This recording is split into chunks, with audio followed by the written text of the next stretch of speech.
Y Jesús utiliza esta historia para enseñarle y mostrarle y darle la respuesta para guiarle el enfoque de su mirada. Y para nosotros también es muy importante enfocar nuestra visión en este tiempo que estamos viviendo. Tiempos muy, muy difíciles. Y para los que conocemos la palabra del Señor, sabemos que son tiempos muy peligrosos. Dice que cierto día, dice la palabra, un experto en la ley religiosa se levantó para probar a Jesús con la siguiente pregunta: Maestro, ¿qué debo hacer para heredar la vida eterna? ¿Qué debo hacer? Jesús contestó: ¿qué dice la ley de Moisés? ¿Cómo la interpretas, siendo tú un doctor, un maestro? El hombre contestó, muy bien contestó, porque conocía: ama al Señor tu Dios con todo tu corazón, con toda tu alma y con toda tu fuerza y con toda tu mente. Y ama a tu prójimo como a ti mismo. Correcto, le dijo Jesús. Haz esto y vivirás. El hombre quería justificar sus acciones, entonces le preguntó a Jesús: ¿y quién? ¿Quién es mi prójimo? Jesús respondió con una respuesta, con una historia. Un hombre judío bajaba de Jerusalén a Jericó y fue atacado por ladrones. Le quitaron la ropa, le pegaron y lo dejaron medio muerto al costado del camino. Ahí lo dejaron tirado. Un sacerdote pasó por allí de casualidad, pero cuando vio al hombre en el suelo, cruzó por el otro lado del camino y siguió de largo. Un sacerdote. Un ayudante del templo, es decir, un levita, pasó y lo vio allí tirado, pero también siguió de largo por el otro lado del camino. Entonces pasó un samaritano y vio al judío ahí tirado. Judío y samaritano no se amaban, no se querían. Pero este hombre lo ve y sabe que es un judío y lo observa, y cuando lo vio, sintió compasión por él. Se le acercó y alivió sus heridas con vino y aceite de oliva y se las vendó. Luego subió al hombre en su propio asno. Es decir, él se baja de su comodidad y monta al hombre en su asno y lo lleva hasta un alojamiento donde siguió cuidando de él. Al día siguiente le dio 2 monedas de plata al encargado de la posada y le dijo: cuida a este hombre. Si los gastos superan esta cantidad, te pagaré la diferencia la próxima vez que pase por aquí. Ahora bien, ¿cuál de los 3 te parece que fue el prójimo del hombre atacado por los bandidos? ¿El sacerdote, el levita o el samaritano? El hombre contestó: el que mostró compasión. Entonces Jesús le dijo: así es.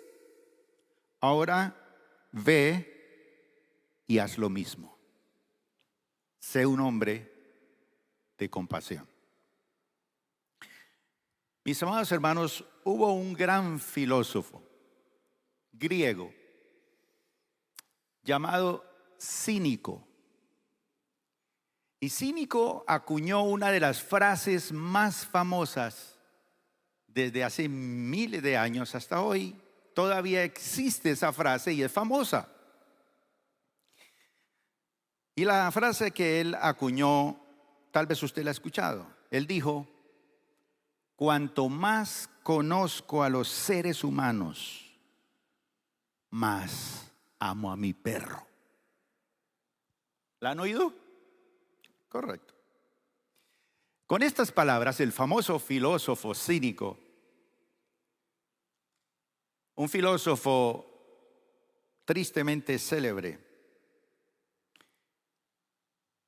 el Evangelio nos relata que Jesús encontró a este hombre y a muchos hombres más en diferentes circunstancias, diferentes caminos. Cínico dice: entre más conozco las personas, más quiero a mi perro. Es decir, él descarta a los seres humanos, seres sin posibilidades. Jesús nos relata una historia de un cambio de perspectiva que nos muestra él, en contraste con la filosofía griega. En Mateo 10, 17 dice que cuando Jesús estaba por emprender su camino a Jerusalén, un hombre se le acercó corriendo, se arrodilló y le preguntó. Este no es un maestro de la ley. Maestro bueno, este que se acerca no es un doctor, es un muchacho joven. La diferencia es que es un joven rico. Por lo general, los hombres y mujeres que son ricos o han heredado su fortuna o la han construido sus padres y se la dieron y disfrutan jóvenes de ser ricos. No sabemos cómo y por qué, pero este muchacho era muy rico. Se arrodilla y le pregunta: maestro bueno, ¿qué debo hacer para heredar la vida eterna? Preguntas existenciales. Y Jesús le dice: ¿y por qué me llamas bueno? Preguntó Jesús. Solo Dios es verdaderamente bueno. Pero para contestar a tu pregunta, tú conoces los mandamientos. No cometerás asesinato, no cometerás adulterio, no robes, no des falso testimonio, no estafes a nadie, honra a tu padre y a tu madre. Ahí está. Maestro, respondió el hombre, he obedecido todos esos mandamientos desde que era joven. Y aquí viene la parte clave. Jesús miró al hombre y sintió un profundo amor por él. Cínico, ¿qué hacía cuando miraba al hombre? Entre más los conozco, quiero a mi perro. Jesús, cuando vio a este hombre, dice que lo miró y sintió compasión por él. Un profundo amor por él. Y le dice: hay una cosa que todavía no has hecho. Le dijo: anda, vende todas tus posesiones y entrega el dinero a los pobres y tendrás tesoro en el cielo. Después de que entregues todo el dinero y te despojes y te sueltes de todo, ven y sígueme. Al oír esto, el hombre puso cara larga y se fue triste porque tenía muchas posesiones.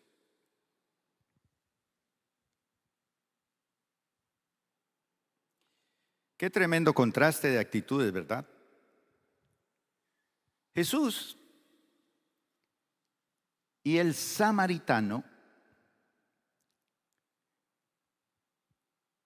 es muy diferente a este famoso filósofo, que él mira a sus semejantes con autosuficiencia y con desprecio. Jesús mira a la humanidad con amor y esperanza. La mirada de cínico lo lleva a rechazar a los seres humanos como irrecuperables. La mirada de Jesús es testimonio de su esperanza en la humanidad. Por eso Él nos miró a nosotros. Para Jesús el ser humano, mis amados hermanos, es sinónimo de posibilidad. Por eso el que ha conocido a Cristo Jesús ve a cada ser humano con posibilidades. A veces la familia lo rechaza, la sociedad lo rechaza por su piel, por su condición social, por su forma de pensar. Jesús ve a los seres humanos como posibilidad. Por ello, la parábola que Jesús utiliza aquí tiene como elemento central la realidad de una mirada. Y que el Espíritu Santo hoy también despierte y abra nuestros ojos de los que estamos aquí. Porque a través de este relato Jesús nos llama a mirar el mundo con los ojos del Señor. A mirar el mundo con los ojos del samaritano, con los ojos de compasión, de comprensión y de consagración frente al drama de la vida. Así que en estas tres enseñanzas vitales son enseñanzas que nos juzgan, inspiran y relatan la fidelidad de lo que es el enfoque de la mirada del Señor. Y lo primero que tenemos que entender, mis amados hermanos, es que Jesús dice que un hombre judío descendía de Jerusalén a Samaria. Y este hombre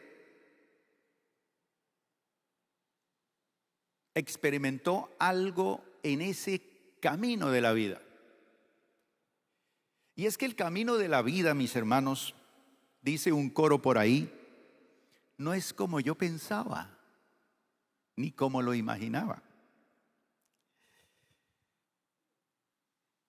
Y el Señor Jesús quiere enfocar nuestra mirada para llenarnos de compasión frente a la tragedia del camino.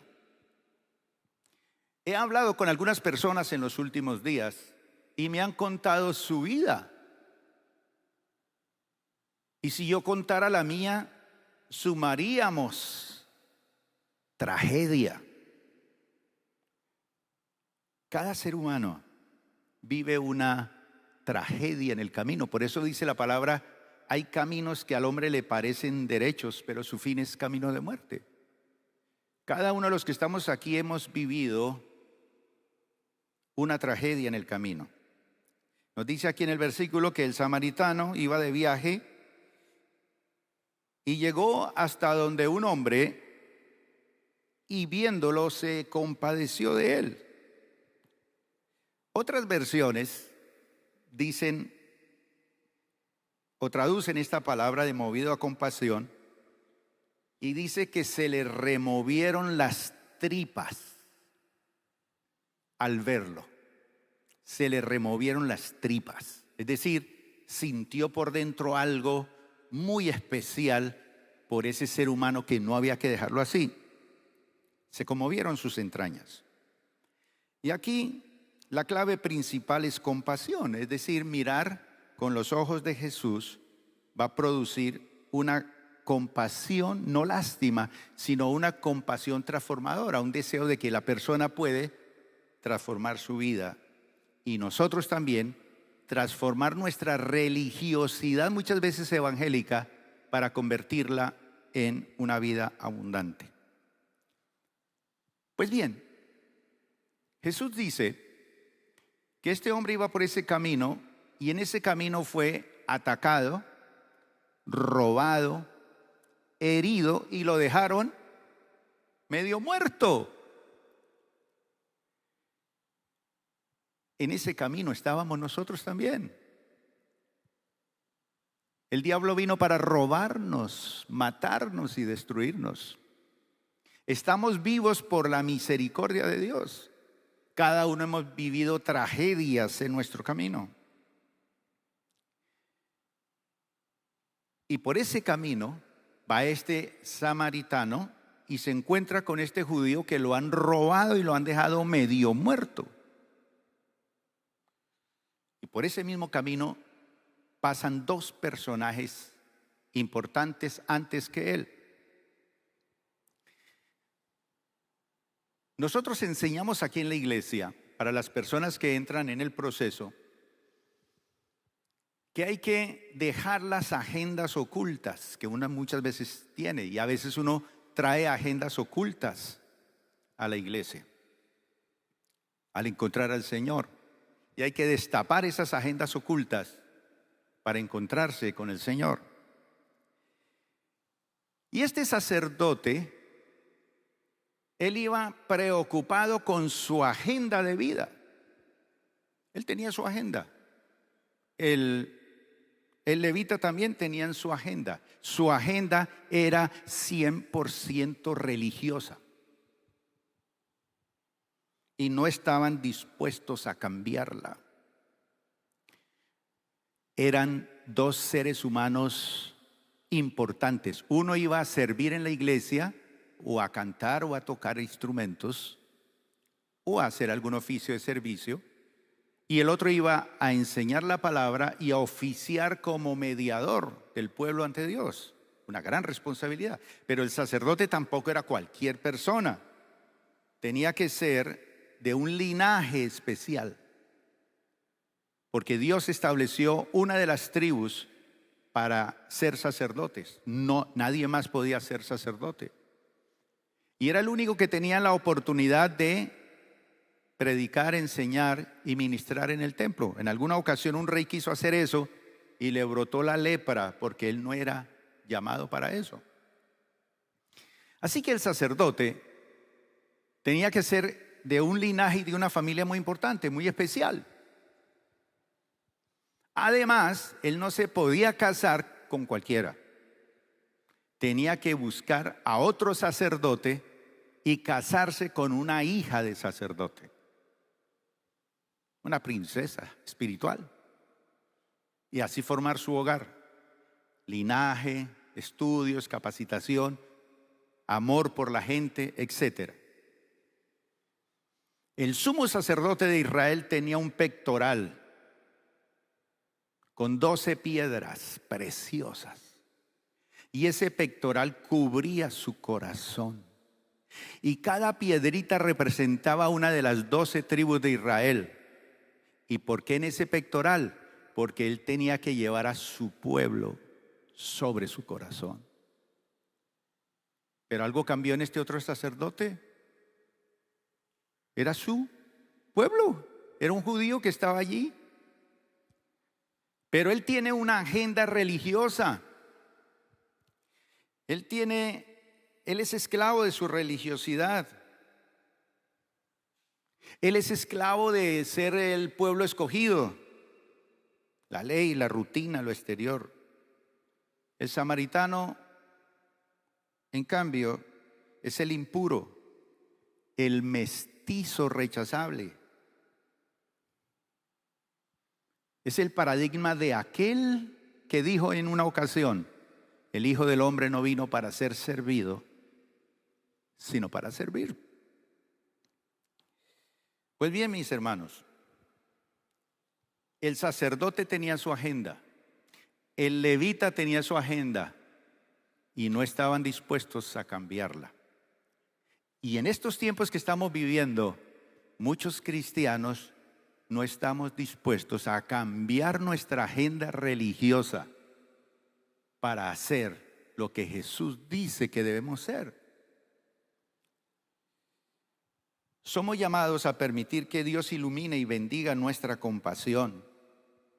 El sacerdote y el levita son dos personajes muy bien educados, influyentes.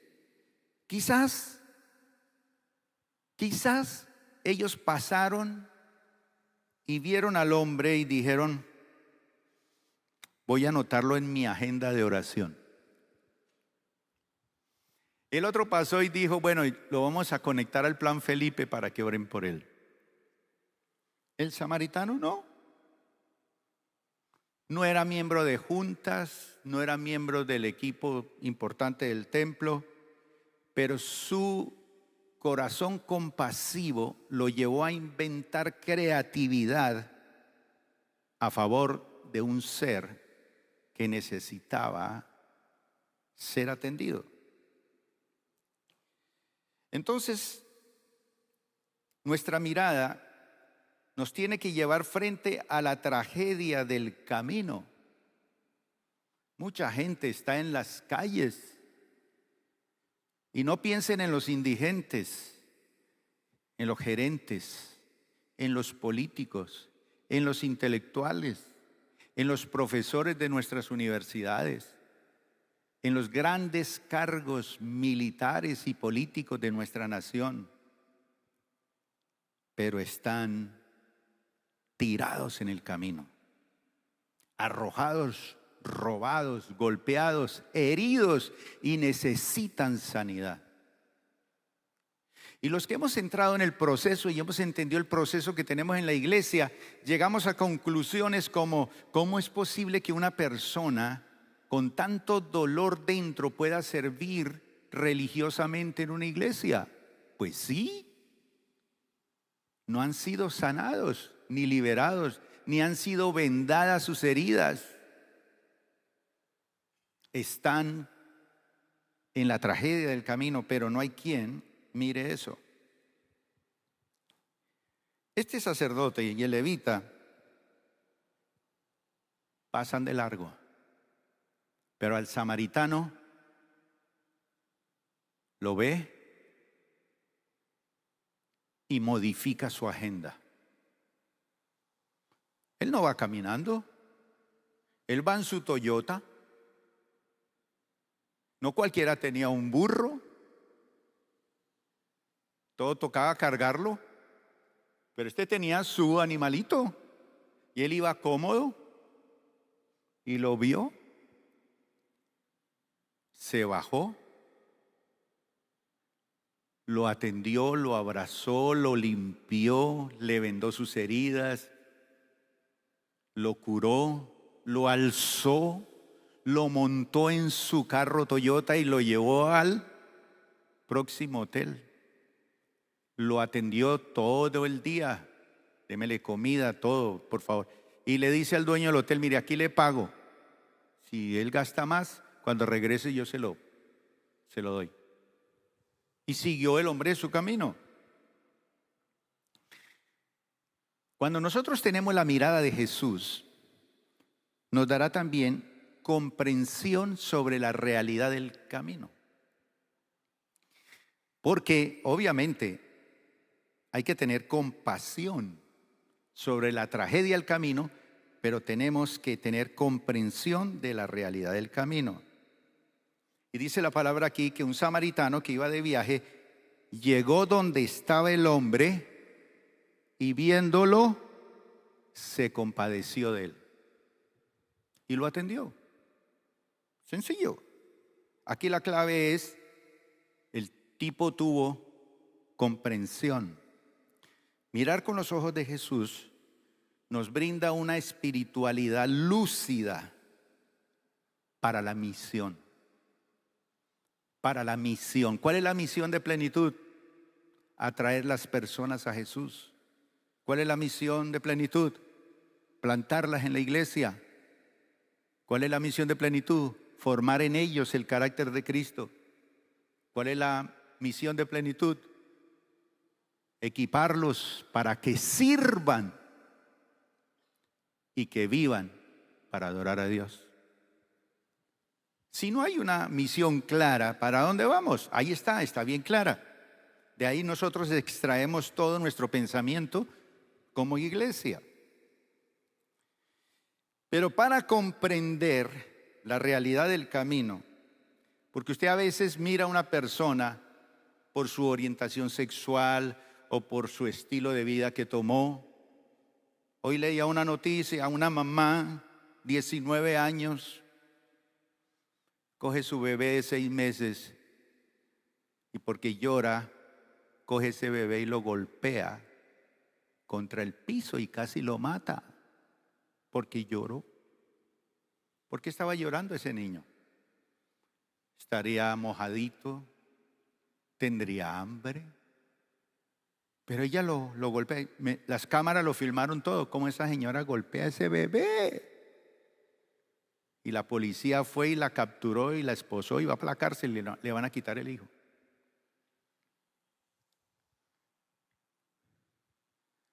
Y uno dice,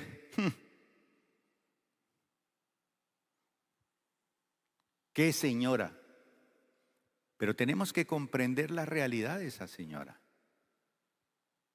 La realidad del camino es tenaz para mucha gente. ¿Por qué vive como vive o por qué piensa como piensa? El sacerdote y el levita, históricamente en el camino,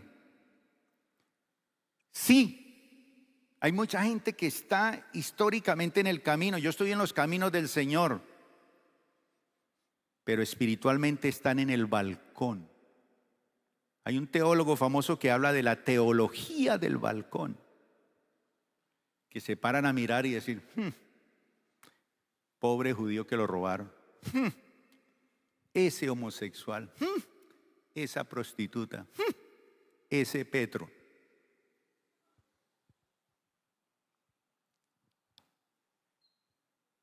Hay gente que históricamente está en el camino, sí, con Biblia y todo, pero existencialmente están en el balcón. Por eso no entendieron, ni quisieron entender, y por eso pasaron de largo. Porque la gente que no ha conocido al Señor pasa de largo, porque no tiene la mirada que tuvo Jesús de posibilidad.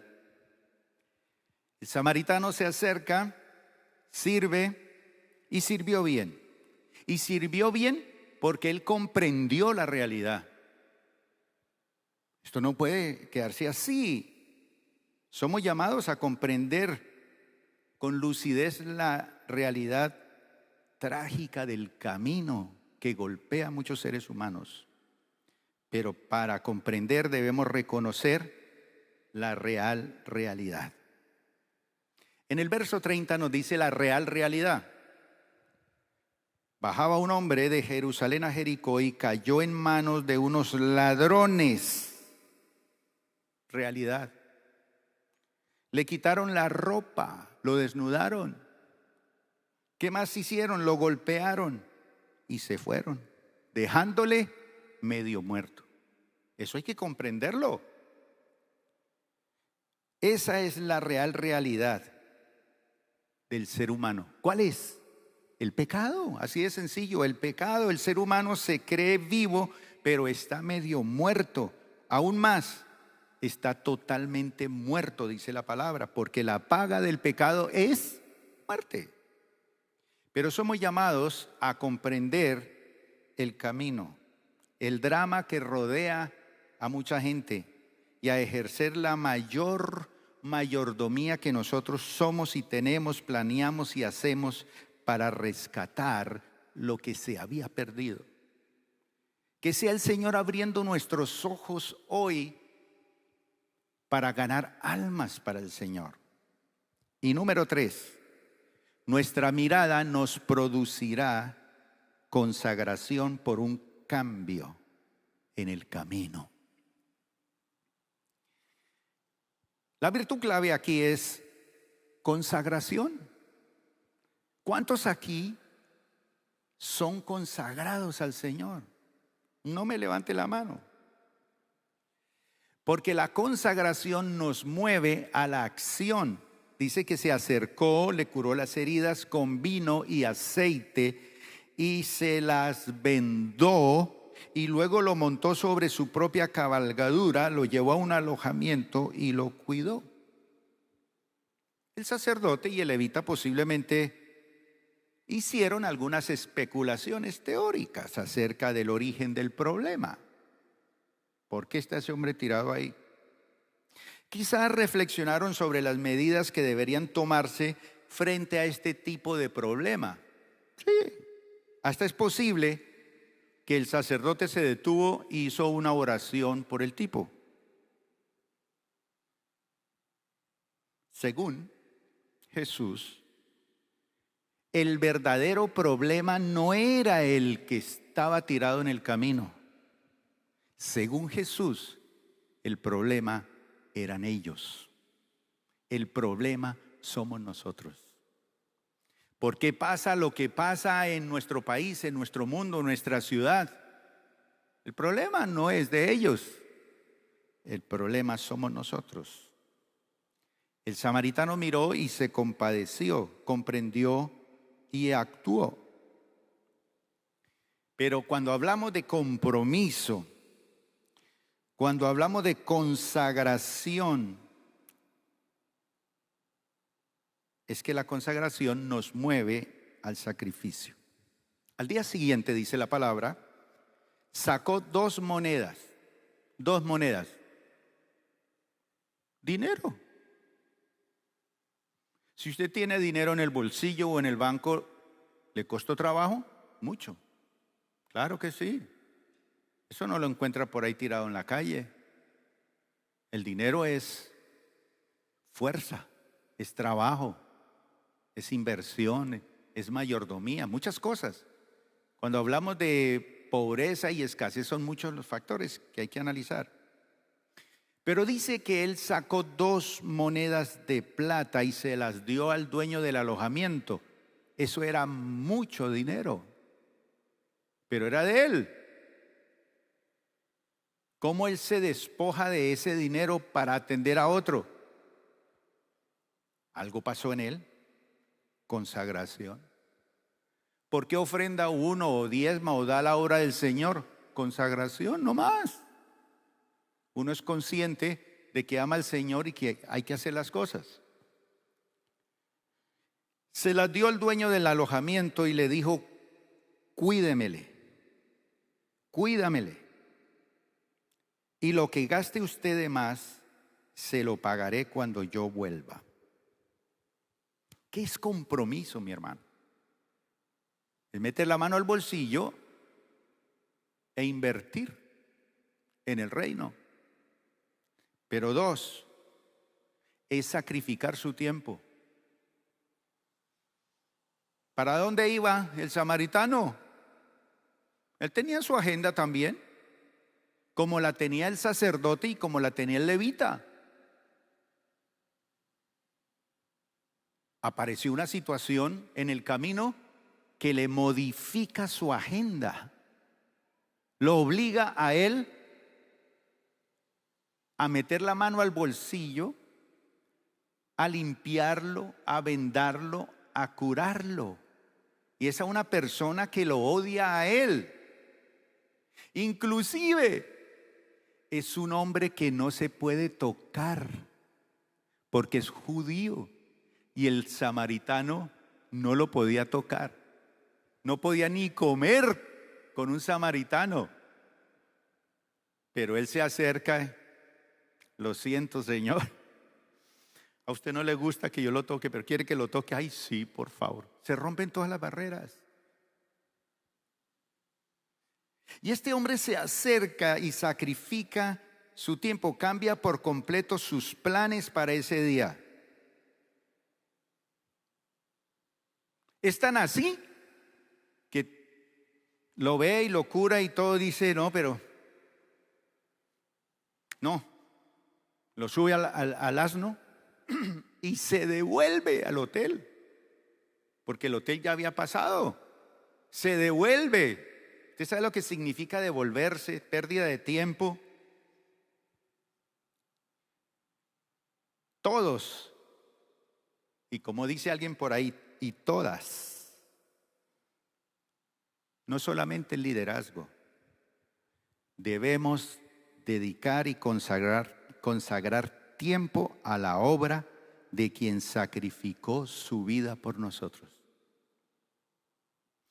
Y en la iglesia tenemos una estrategia que Dios nos dio, fue Dios quien nos la dio, para que las personas crezcan y sean atendidas y cuidadas espiritualmente.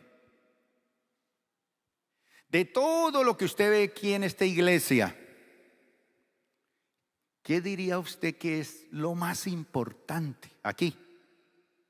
Me refiero a lo más importante que el culto, las sillas, el aire acondicionado, las niñas que cantan, los baños, el agua, no sé. Pero ¿sabe qué es el sitio más importante aquí en la iglesia? El punto I, el punto de información.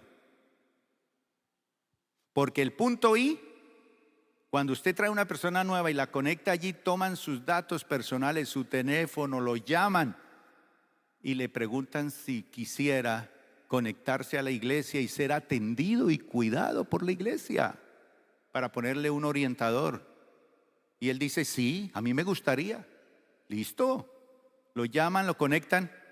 Y aquí dentro de la iglesia hay un equipo de personas que dicen, yo tomo ese discípulo y lo voy a cuidar. Lo voy a vendar. Lo voy a curar. Lo voy a cuidar. Lo voy a ayudar para que él crezca y se desarrolle espiritualmente. Y ya la persona, cuando la conecta uno con el punto I, y la persona se la entregan a un orientador, ya está conectada a la iglesia. Ya tiene todos los beneficios que ofrece la iglesia a esa persona. Pero hay otras personas que vienen a la iglesia, disfrutan del culto, del show, que no es malo, reciben la palabra, entran y se van para su casa. Inclusive cuando empezamos a cantar la última canción, ya están subiéndose al mío. No saludan, no hacen relaciones, no se conectan, nada. Entonces entran y salen. ¿Quién los cuida? ¿Quién los atiende? ¿Cómo se benefician de todo lo que tiene la iglesia para ustedes si ustedes no se conectan? Pastor, yo tengo un equipo de sonido maravilloso. Tengo unos bombillos inteligentes. Tengo un poco de equipos famosos y buenos. Eso no sirve para nada si no los conecta.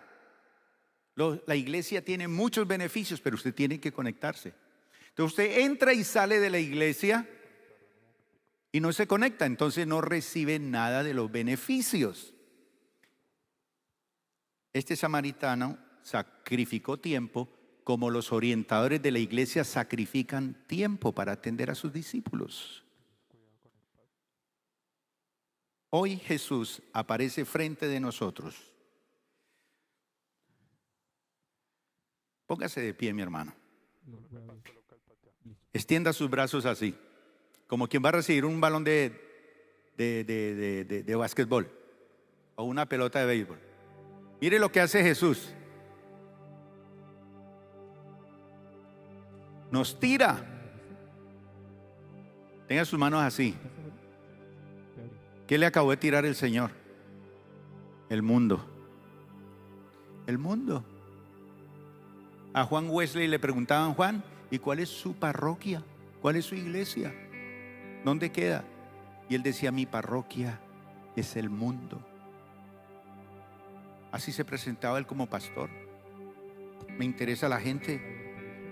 Hoy Jesús nos tira el mundo ahí a ver si modifica nuestra agenda. ¿Quiere seguir de largo siendo un religioso, un fanático, evangélico, cristiano, lo que sea? Con su agenda del templo, su agenda de servicio. ¿O quiere decirle al Señor hoy, voy a cambiar mi agenda? Porque tú me lanzaste el mundo a mis manos.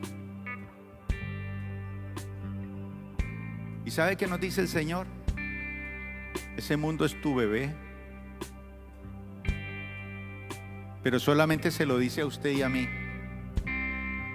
A esa señora le entregaron un bebé. Hace 8 días o 15 días estamos presentando una princesita aquí al Señor. Esta mujer lo está golpeando ya contra este mundo. Pero esas mujeres son las que el Señor nos está tirando y nos dice: es tu bebé, cúralo, cuídalo, aliméntalo, sálvalo, arránquelo de la muerte, no lo deje tirado.